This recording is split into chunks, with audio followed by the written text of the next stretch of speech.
Welcome again to yet another session on our value investing series. Today we will be speaking on the topic Circle of Competence. Tom Watson, the founder of IBM, once told, "I am no genius. I am smart in spots, but I stay around those spots." Also in 1996, Warren Buffett gave the following advice to his investors of Berkshire Hathaway in his shareholders letter. It goes like this: what an investor needs is the ability of correctly evaluating selected businesses.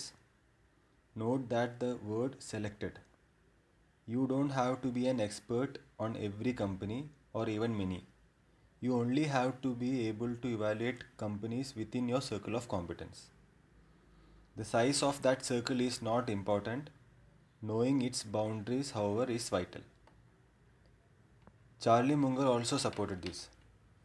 So, inside this circle of competence lies our skills that you have mastered through your career or life and that you best understand.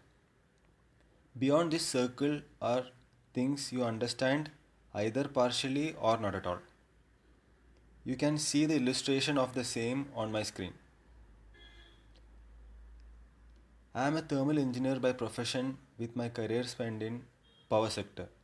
So I understand various industries related to this sector better and would be a judge in evaluating those businesses compared to, say, an IT business which is out of my circle of competence. Despite the advice, it is natural for us to step outside our circle of competence. We have an equally strong temptation to broaden it as well. It is even stronger if you have it is even stronger if you are successful within your circle, since it gives you more confidence, and then you try to step out and makes mistakes. So Charlie Munger advises to resist this urge to step out of the circle of competence so that you don't invest wrongly.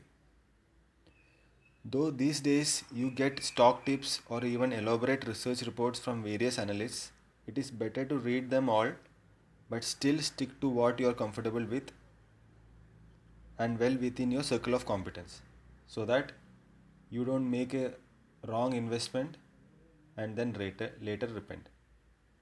Happy investing.